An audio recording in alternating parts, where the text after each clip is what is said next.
Fran, awesome job. I don't know if you're still here. Great job. That was terrific to really set the stage. I don't know if you guys, a lot of different thoughts going through my mind looking at that data, unpacking that data. I think the biggest thing is just an awareness, because I'm sitting in my chair thinking, what can we do about this? And there's so many things throughout the course of that data, when looking at it, that is uncontrollable, albeit, socioeconomics and things that are going on in the household. But the things that we can control are obviously how we interact with our students and, having that awareness and having that empathy and understanding. And that's what today's about with our guest speaker, Kevin White. Kevin White is from Gary, Indiana. Does anyone know a famous person from Gary, Indiana? You get a prize at lunchtime. Gary, Indiana. Michael Jackson. Michael Jackson. 2 claps. Let's give her 2 claps. Here we go. Thank you, Matt. That was you're never the first one to do that. Michael Jackson, Gary, Indiana. Kevin White went to high school in Gary, Indiana, and then he got a Division I basketball scholarship to play at Jackson State University, which is an HBCU, an historically black college or university. Jackson White's getting a ton of press because Deion Sanders is now their football coach. They went to the NCAA tournament when he was there, and he transferred to a PWI, which I did not know what that acronym stood for until 2 months ago when Kevin came and spoke to our Cultural Awareness Alliance, which is a predominantly white institution. So varying degrees of experiences in the context of education, which he shared with our Cultural Awareness Alliance and a bunch of other students as well in our LGI 2 months ago, and he crushed it. He did a great job. Very thankful for his time. After college, he's played professional basketball in the minor leagues here in America and also in Brazil. He was the leading scorer in Brazil. And more recently, he's been coaching at Gwinnett Mercy University for the last 6 years, right down the road at Gwinnett. Is Akoda here today? Where's Akoda? You got to tell him about Jay Bond at 28 points last night. Make sure you let him know about that. I think Kevin and I have been talking about, what this is going to look like here for today. And as Sam alluded to earlier, and as I'm sitting looking at this data, I don't think there's a definitive answer for any of this. I think if we continue we tell our student athletes all the time to pound the block. It's like a stone cutter that's pounding the block and pounding the block. When the block finally breaks, it's not that final blow. It's all the hits leading up to it. Sam talked about celebrating the small wins. Smaller victories throughout the course of a school year with interactions with students that might not feel as represented in the classroom or might not feel as comfortable in the classroom. Those small wins, I think, eventually add up to a victory. We're never going to be standing up here 20 years from now saying that we solved the data that was portrayed here this morning. But I think that data is so important to drive our daily interactions with our students and with our faculty and staff. And hopefully Kevin's going to shed some light on his experiences. So without further ado, big round of applause for Kevin White.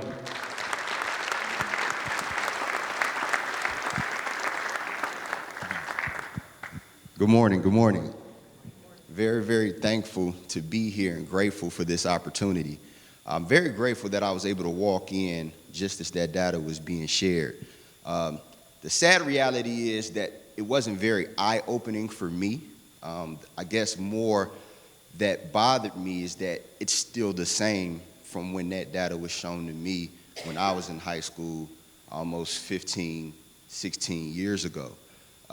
But speaking from that end, we're taught how to beat those odds and what we can do to overcome those situations. So one thing that I think is important is I think that data needs to be shown to the students as well. And that kind of leads me into what I want to start with today. So as Dennis mentioned that I was here a couple months ago. Sorry, can you guys hear me now? There we go, sorry. As he mentioned, I was here a couple months ago and I got a chance to speak to some of the student body and I thought that it went really well. So after that was over with, Dennis reached out and asked if I would come back today and I graciously accepted. And as I was preparing, he was telling me, I think you should use the same exact speech that you gave. He said it was really good and I think that would be a good piece for them to hear as well. And I kind of struggled with that a little bit because I thought I wanted to do it different and go in a different direction. And I started thinking, so how can I make this work for me and deliver the message that I want to deliver? And then as I began to think about it, Dennis was actually right that I should deliver the same message. So I want to stick to some of the same points, but give the different perspective on how faculty would view it. And the reason that I want to do that is, And the reason why I even think that the students should be shown that data is that I realize when two different sides are supposed to come together for a common goal, oftentimes in that situation, they're not given the same information, right? So how can different sides coexist when we don't even have the same information? We're coming from two different standpoints. So that made me realize that I do want to share the same information that I share with your very students. And in doing so, I also got the information that the overall goal that we're trying to go with today, like I said, I don't have all the answers either, but I do think I have a couple of suggestions. And one of the things that was highlighted is how do we start having those sensitive but crucial discussions within the classroom? And when we addressed that elephant in the room, I was also told, I'm going to be honest here today, I'm going to get a little edgy, might throw a couple gut punches, but I got tough skin, and I want this to be a discussion and a conversation. So I can imagine when you're lecturing and you're in front of class, it helps when your students are engaged, it helps your material flow, it helps the delivery to be better. So I'm asking the same thing of that from you today. I got a couple questions that I may ask. So when we address that elephant in the room, I actually believe that the students are not the problem. Because one thing that I've seen with the students of this generation, which was different when I was growing up, the thing that they are criticized for is also one of their strengths. Because this generation is outspoken, they're courageous, they're bold. So I think that they're more than ready and willing to have those conversations in the classroom, but the faculty all the time is not. And I believe it's because of one of three reasons. The tension that it could create in our classrooms that we would have to manage and control. We're not sure how to accurately, confidently relay the information without going out of bounds or incriminating ourselves or feeling like we're saying something we don't want to say. Or maybe our own thought process would get exposed in front of our students. And so I always think about that conflicting information piece. And I think about, I've been married now for 3 years, so I'm still a newlywed. And one of the most frustrating things that happened in the beginning with my wife and I was some of the hurdles that we were hitting, it actually had nothing to do with what we were doing currently. She was raised in a different area than I was raised in. Her parents brought her up differently than I was brought up. She thought differently than I thought. And when we put that together, all of those differences start running into each other. But the opportunity that we had and where we got excited was, as I learned that a man grows up and he leaves his mom and his dad and he cleaves to his wife and they create a new thing. So what I was most excited about was taking the best of me and taking the best of her and creating this new thing that everybody else was going to have to respect as what we were going to be as our family. And that's what I think is the direction that the faculty and the students need to move in. We need to receive that information, understand what it's saying, and how can we work together to create this new thing that's going to be better. All right, and my suggestion for that, where I want to touch on today, is 3 C's, right? I got any English and language arts teachers in here? So the suffixes, ION, those are my 3 C's. I have comprehension, communication, and compassion. Those are my 3 C's. So when I start with comprehension, this is me going back to the speech that I delivered a couple months ago. I spoke to the student body about the word and the narrative minority, right? So this is where I want you to forget the platform. I don't want you to be politically and professionally correct. My question to anybody here that can answer it, when you hear the word minority, what is the first thing you think of? Yes, sir. Me. You said what? Me. Me. And what does that mean by me? Minority, person whose skin color is darker than the room around me. Minority. Good answer. I would say the same thing. Anybody else? Just one more. It's helping me drive my point here. When you hear the word minority, what do you think of? Come on, don't be your students right now. Yes. Underprivileged. Great. Love both of those answers. very excited to tell you how wrong you are, right? Which I learned myself. Believe it or not, minority simply means a number. It is the lesser percentage of a greater population. It has nothing to do particularly with race. It doesn't mean that you're less than. It simply is a number. So I'll flip that narrative, right? Every day you walk into Souderton High School and you go into your classroom, you're in the minority. Do you know why? Because you're a teacher and everybody else is a student. You're the lesser percentage of that total population. But society has put a different spin and narrative on that word, and I feel like comprehension and comprehending and understanding what that word really means is a step to breaking down that barrier, right? So it is not a name. It is not an adjective. It's simply describing a number in a given situation, which is why I also want to throw a small word in there that changes that whole meaning. I don't want to say a minority. I want to say in the minority. That small adjustment changes that entire narrative.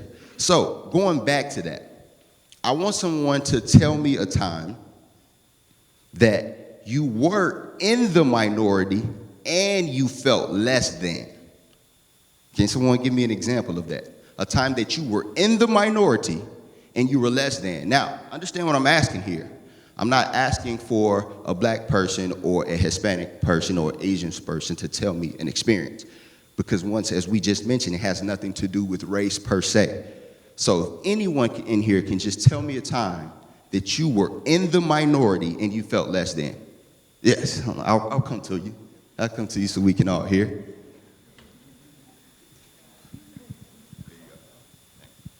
So I'm a special ed teacher who works with chemistry teachers all the time, and I've had to meet with them and discuss them with things with them and help create the final exam so I can then make a modified version. And man, did I feel like the dumbest person in the room for a long time when that happened. I always felt like I didn't measure up to what they knew and what they were talking about. Thank you for that example. Now my question would be, in that moment, right, and you explained to us how you felt, how did you, if you were able to, how did you become comfortable, or who made you comfortable in that setting? I often speak sometimes before I think, so I think I just blurted out that I was feeling stupid, and I think they all did a really good job of explaining that how my perspective was valuable. Yes. Okay, thank you. I coached high school boys soccer when I was young, and I learned very quickly as a female in that being in the minority that I had to prove myself before accepted, versus a male coach who coached with me was accepted before any proof was necessary. Now, in that same token, I have the same question for you. How did you become comfortable, or how did you overcome that anxiety feeling of feeling less than, or who helped you overcome that? Sadly, I stopped coaching them. I left. That's how I overcame it. Yes. So years ago, we golfed a lot. My husband and I would golf a lot. And we went one time on an Air Force base with a foursome. I was the only female, 3 other males. And I got to the counter, and the gentleman looked at us, the 4 of us, and said, "Where's your 4th?" And my husband, of course, stood up for me. He was like, "She's playing with us." And it was very awkward, and I was kind of taken aback. And it's hard for me, when I get upset like that, to think of the right thing to say. So I said nothing. I just sort of stood there. Sorry you had to experience that. But yes, do we have another? Here we go. Good, there we go. There's the discussion engagement we need. Here I come. Here we go.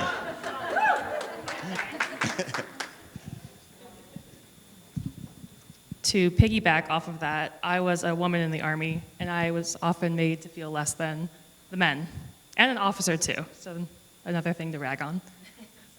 Did you overcome that? I think so. Unfortunately, I had to prove myself to the men, which is an odd position, especially when it's a lot of physical fitness stuff, and that just gains their respect. But just by sticking with other women and building up our rapport was good. Letting the soldiers see I was vulnerable. Thank you for all of those examples. So in each of those examples, I would say, yes. I have a question for you. How did that end? I think people can hear me without it, so I'm just gonna. I don't want to hear my own voice echo on the microphone. But you said you quit coaching soccer. You were in that tough situation. Did stepping away from the military have anything to do with you being a minority in that setting? No. Well, the biggest reason I stepped away is because I had a family, and I didn't want to have to leave my child. No, I don't think so, because I ended up being, not to brag, like the best officer in my battalion. So,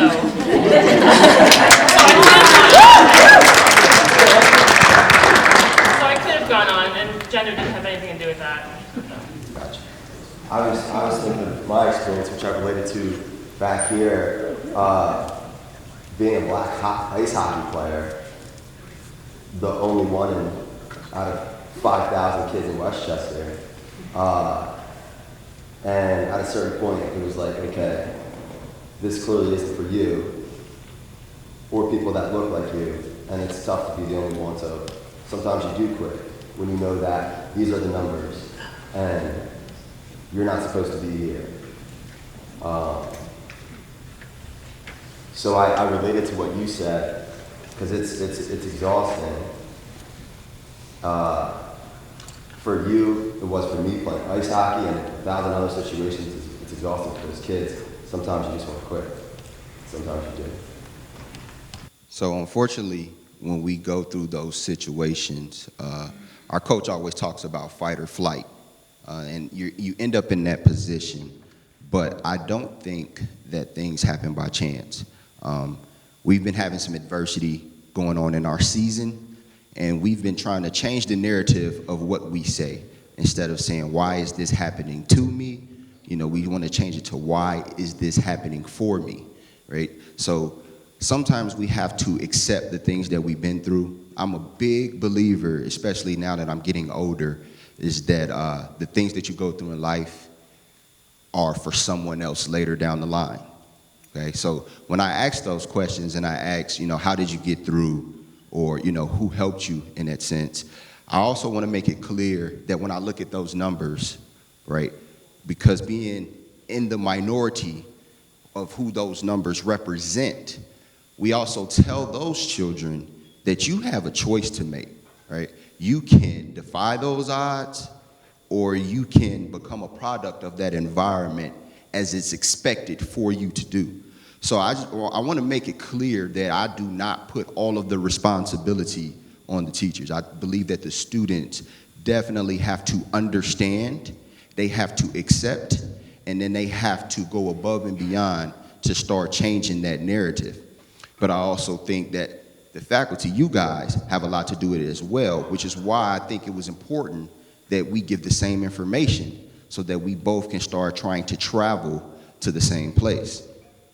Now, the reason I brought up those stories is for everyone that spoke or for everyone that didn't speak and you had a story, imagine feeling that feeling every day that you walk into Souderton High School, right? And I can tell that you are caring faculty and that you would not want that to be something that's felt across the board. So the reason I asked you for those situations is, again, from a comprehension standpoint, I believe that we have to understand what someone is dealing with, and when we can understand how they feel from our own personal experiences, we now have the capacity to do something about it when it's our turn to be in a position to control that environment. Another example that I give was when I was dating my wife, and she took me home to meet her family. She's like the prized possession of her family. Nobody was going to be good enough for her. And I feel like when I got there, they were overly trying to make it tough for me. Like, I didn't understand what was going on. Like, in my mind, I was thinking, like, you raised this woman to be who she is. You should trust that if I've made it this far, that I'm worth something, at least to her. So I didn't understand it. All they really did was made my representative come out. What my representative means is I was not really being my true self. I was straight as an arrow. I was trying to make sure I said everything correct, that I didn't mess up, right? But the truth of the matter is you want to create an environment for people to be themselves. Because when people can be themselves, you won't have to assume, you won't have to judge. They're going to show you who they really are. So they may have allowed their daughter to marry the wrong person because they never got a chance to even really know me, because my representative was on full display every time. Now, fast forward to today, my wife is actually pregnant now, and in my mind, I'm telling myself, what if this is a young lady that's growing in my wife's belly right now, right? I'm going to remember how they treated me in that situation, and now I'm probably going to be tough as well, because that's just how dads are with their daughters. But I also want to remember in the back of my mind how I felt when I was that young man. Now it's my turn to be able to give a different experience, to provide a different narrative, to give a different feeling, where I can still get the same result that I want, which is, I don't play, you better treat my daughter correct and with respect, but I can do it in a way that's more enlightening for both sides. And that's what I kind of think of with those who have been in those situations where you were in the minority. Remember how you felt. Remember what you didn't like about it. And now that you're in a position where you're dealing with some people in the minority, draw back and reflect on your own experiences, on how you can change that feeling that they may go through every day. And once we comprehend, so that was comprehension, now we have to communicate. Now that's a big one. Communication and connection is what I like to call that section, all right? I talk to the students about being an authentic chameleon. Now, what that means to me, being an authentic chameleon, that means that I can go in any environment and be my authentic self, and I'll be able to engage, I'll be able to relate. I don't have my representative up. I'm owning who I am in any situation and finding that common ground so that I can connect, that I can feel more comfortable, and that I can relate. Now, the truth is, thank you. Now, in those situations, right, sometimes we don't like to take down our representative. The reason we don't like to take down our representative is because if we're being truthful and honest with ourselves, when we look in the mirror, we don't necessarily really like who we truly are, right? I always pride myself. I really think I did a good job. This was really, really hard to do. And I think if you were to ask anybody that know me, that they might say the same thing. I'm the same person in front of my mother, in front of my best friend, in front of my teammates, in front of you guys. I try to be the same across the board. And that doesn't mean I'm perfect. No, it's not. I'll probably say some things in front of my mom I probably shouldn't say. But one thing people appreciate about me is that I try to be authentic in any situation. You're going to get 100% Kevin in any situation. Like even here today, I don't want to flex my words too much. I want to be who I am and say what I need to say. And I think that people need the courage to be able to do that, because you won't be for everybody, but you may be for somebody, and that one person that you could be for, you could be a really big help to them.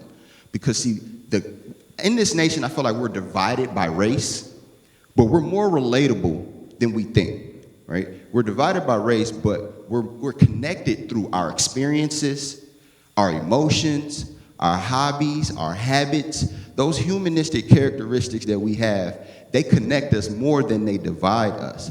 So somewhere along the line, you're going to be able to connect with those students that are in the minority. And when you can connect with them, those walls start coming down. You start earning respect. You start gaining trust, which is why I'm a big proponent of sharing your stories. I think that sometimes we need to, take off the professor hat sometimes. We need to share our failures. We need to share our mishaps. We need to share our mistakes, those things that we're not so proud of, because in those moments, those students see themselves. But more importantly, they see the other side, that they're not defined by those mistakes, that they are equal, that they can achieve even though they've done some things. Some people go through things, they've made mistakes that they feel like they can't come back from. And that becomes a mental barrier for them moving forward, because no one else told them that it's okay, I did the same thing. All right? Sometimes when I tell my sister about some things that, my sister's married, so I always run to her sometimes, and when I tell her about some of the things that I'm hung up on, she laughs at me. She laughs at me like, I did that, much worse, been there. It makes you feel silly and like it's not that big a deal and that you can move forward. And sometimes I feel like your students need to hear that. They need to hear your stories. And when they do, I think you'll start to see a change in relationship, and then you earn that respect, and you become someone in their life that they don't want to let down. You, without knowing, start encouraging them to do better, to feel better, and to be better, to open up and to speak, and to not see it as I'm different from this person. We're all on one accord and we're here for a common goal. But you can only do that once you actually truly put yourself in their shoes and understand and have the ability to communicate through your own unique experiences. And that brings us to our last C, which is compassion. And the compassion is the compassion to act. Okay, once that I understand, once that I can communicate, now I can show compassion and start moving towards some actions of solution. Now, I told the students that one way to alleviate barriers is to be excellent. Is to be excellent in everything you do. When you're in the classroom, right, no one's complaining or no one has a problem with the student that has the high test scores, who's engaged, who's not causing an issue, who's going about their business the right way. No one has an issue with the athlete that's scoring 30 points a game and bringing championships to the school. When you're excellent in what you do, things become a little bit clearer for you on your path forward. Now, that isn't everybody's story. Everybody can't be a superstar per se, but we all have the ability to be excellent in something. And that was my message to them. So my message to the faculty is yours looks a little different, because you're not 15 to 18-year-old kids who are still finding themselves and still developing their gifts. So the way that you become excellent at what you do is cultivating and encouraging that excellence. Maybe you relay your message and your material in your classroom in a way that a student gets it like they never got it before. And because of that, they gain confidence and they go on to become a better student.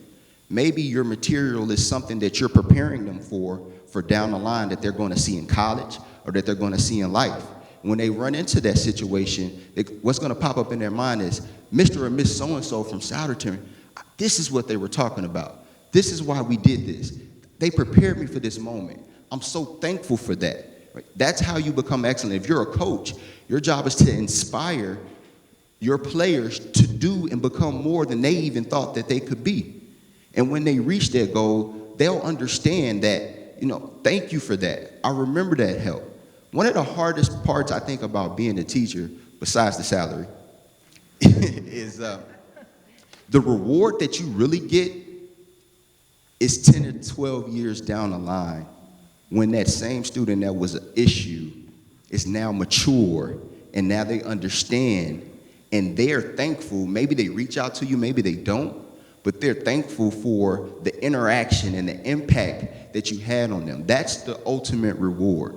Maybe you got the next Elon Musk in your classroom, and once they make it there, they give one of their reports in an article and they thank their teacher from Souderton High School. That's what you're looking for, the impact that you're looking for on all your students, not just the students in the minority. So we both have a job. The students need to be excellent. You also need to be excellent. And I think the best way to become excellent is to remember your why. We all have to have a why. Our why is our purpose. Our why is our passion. We have to stay connected to it, and we have to stay consistent with it. And your why cannot only be about I. Now, as I also looked at that data, I got two more things that I want to mention. I also believe that change happens from the top. Now, when I look at that data and the students that you have here, and I ask myself, well, why aren't there more? That's not really on the students per se. They can't control where they live. They can't control where their parents get a job. So I don't think that you can expect an influx of more diverse students without first having more diverse faculty. Because that then, when you see more people like you in certain positions, or you can go out into different communities and promote, then you can bring in more. So because you're not there yet, you have to focus on what you do have, which is why we discussed what we discussed today and talking about that. Now, before I end, I want to talk about my relationship with Mr. Dennis. Great guy, great guy. I met him when my sister lives here, and I would come here in the summers, and I got a chance to work his basketball camps. And we connected through basketball, but I think that our relationship has grown just because of the genuineness that we have for one another. And I've never had to question Dennis anything regarding race in my life. I feel like he has himself been the minority in some situations. When I come around here, they always tell the story about, I think it is the Sunny Hill League in Philadelphia, correct? So that Sunny Hill League has produced some of the best basketball players around. That league is predominantly black. Dennis is known as one of the few white guys that could come in there and get buckets and have a great big impact in that league. When he was playing in those situations, you were in the minority, correct, Dennis?